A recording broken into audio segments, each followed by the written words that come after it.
Mga quiz, mga atis, welcome back sa aking channel. This is Quiz Anan at ngayong araw papanoorin natin yung full trailer ng upcoming GMA Prime serye at ito yung Love Terry Beat. So ito yung parang comeback serye ni Jenny Mercado after 2 years na pagkawala niya sa GMA because of her pregnancy. So itong Love Terry Beat is supposed to be released last 2021 pinang comeback serye rin ni Jenny din after long time na hindi siya nakagawa ng serye sa GMA, and also first serye sana ni Sian Ling, diba, as Kapuso.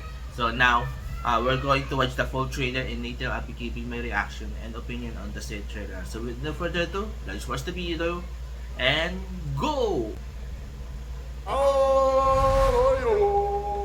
Welcome to Mount Canlaon! Yes! Sabi-sabi dito sa mga stories na mga naririnig ko, ang isa dito ay ang kwento ni Can at Laon. Star-crossed lovers na mas piniling magkasamang mamatay dito sa bundok na ito kesa paghiwalayin sila ng kanilang pamilya. Pero kung two people are meant to be, parang soulmates. Walang makakapigil sa pagmamahalan nila. Angela, there's no such thing as soulmates. Pinipili mo ang taong mamahalin. Tulad ko, pinili kitang mahalin. Bes, I gave him a chance. Wala talaga eh. Hindi talaga siya kayang mahalin. Baka hindi mo lang talaga siya soulmate. Pero minsan, may na-experience tayo na hindi natin ma-explain. Yun bang parang bigla na lang tumigil ang oras? Parang sinasabi ko talaga sa'yo nung nakita ko siya. Para talaga akong namatanda. Yun eh. Sayang taken na. Di ba si Elton yun? Elton, nakita kita ng bababae. It was just a kiss. Ikaw ang mahal ko. Ayoko na sa'yo! Break na tayo!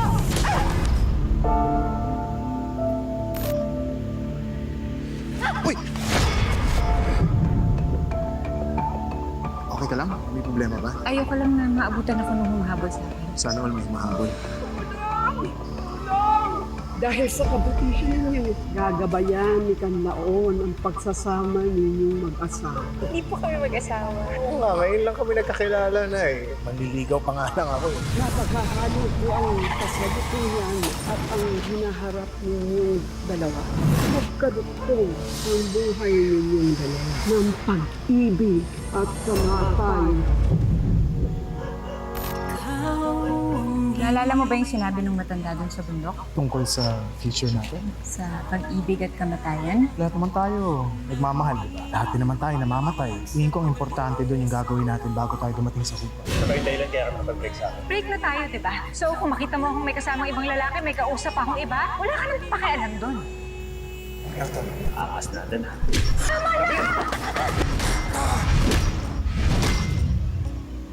Angela, Bernard, ako nga ito. kahit anong mangyari sa akin, gagaling ako.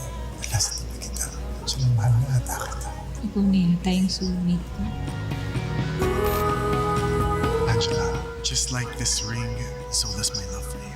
Mamahalin kita hanggang sa huling hininga ko. Tuwing kasama kita, tayong seem to stop. All I see and all I want is you. Sa buhay man o kamatayan, hindi kita iiwan.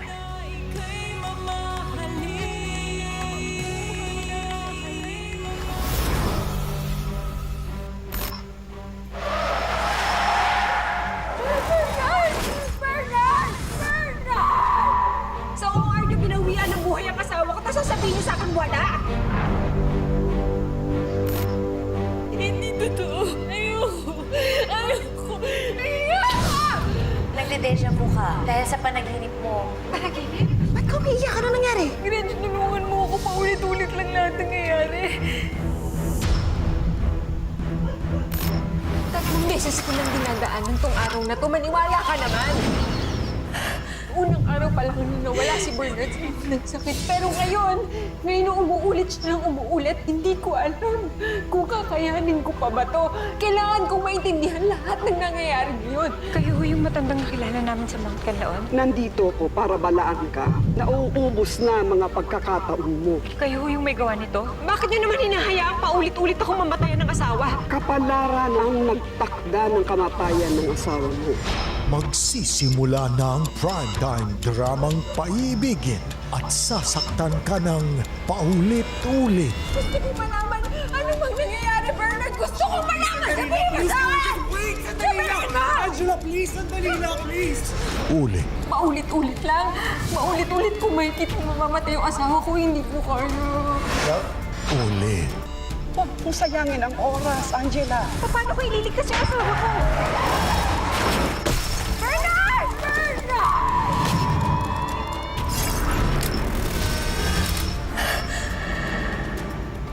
love, die, repeat. Nasa time loop nga ako. Paano umuulit ang oras? World premiere ngayong Lunes, 8:50 p.m. on GMA. Okay, tayo ko napanood natin yung full trailer ng Love, Die, Repeat, and wow, ang ganda yung trailer niya. Even though parang sakit na to talaga ng GMA yung na ikikwento ng buo to sa trailer yung kwento ng series. But still, nagandahan ako to sa pagkagawa nila ng trailer nila to, and from the visuals to acting to yung pagkakakat ng mga scenes, ang ganda, ang galing, and nagustuhan ko. Except lang nito sa naikwento yung almost yung main kwento nung serye, diba? So, ang una kong pupunahin yung acting ni Jenny Lin, sobrang galing, sobrang laki ng improvement ng galing ni Jenny Lin, especially yung when it comes to dramatic scenes.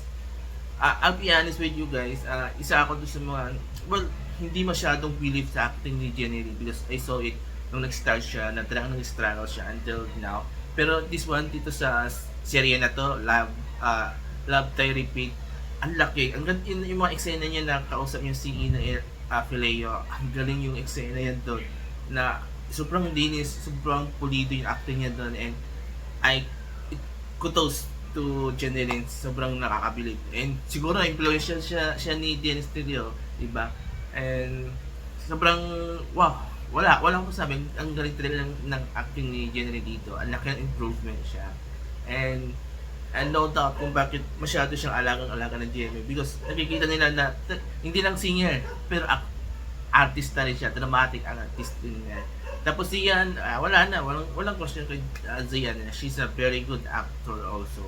Diba, na-prove na rin yan. Then si Mike Chan, pagaling rin yung acting niya dito. Now, to naman sa kwento, it is very common na kwento.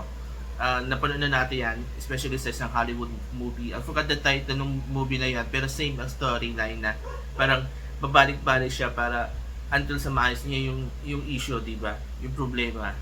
And pwede ko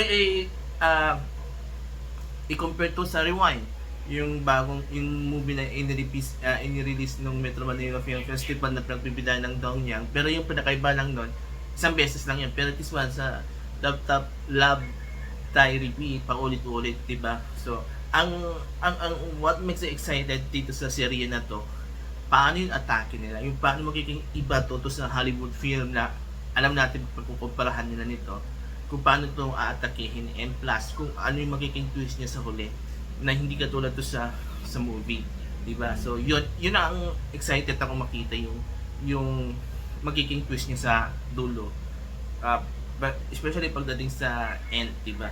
So yun, so everything is very exciting talaga. Parang gusto ko ito mapanood. Kasi even before pa ito, nung in-announce nila na magkakaroon ng series in Jenny with Zian na ganito ang storyline, I was excited na kasi first time to na magkaroon yung ganitong klaseng kwento, first time sa serye.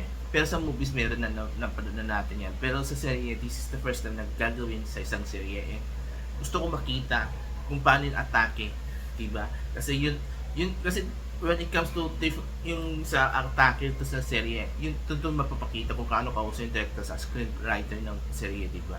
Na hindi niya papahabain yung kwento, instead magfo-focus siya to sa yung kanong klaseng storyline, diba? So yun, plus yung twist, diba? So yun, so exciting. So next week na to mapapanood kasabay nung usapang serye ng GMA na asawa ko, asawa mo, parang ganun. Something like that. Na pero pipilitan na Jasmine saka River Cruise. So, yon. So, dalawang bagong serye na papanoorin natin. So, this one, I think mauna to. Right after Black Rider, itong susunod din yung asawa mo, asawa ko. Diba? So, yon. Exciting ang magiging Prime, GMA Prime. Diba? Dahil bago, tarang palaban mga storya. At, well, I cannot say na bago ang storyline, pero maganda yung atake. Diba?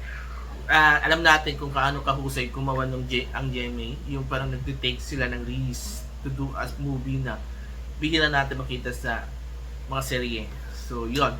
So, congrats to Jeneline and Zian.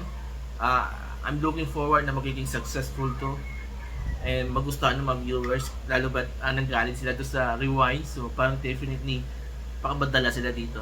And kita naman natin doon sa trailer, dramatic, di ba? Ang ganda yung performance ni Jeneline Mercado, di ba? So, there you go. So, kung nagustuhan niyo yung trailer, full trailer ng Love Die Repeat, mag-comment kayo dito sa baba. At kung nagustuhan niyo magbigay kong comment or opinion or reaction ko, mag-comment kayo dito sa baba at babasahin ko lahat ng mga comments niyo and I will try to react at mag-reply sa mga comments niyo. So, before I end this video, please don't forget to support me for watching my videos on my channel. Comment, like, share, and subscribe to my channel, The Alan Ski Show, proudly from the vlog, Pinoy Talaga channel at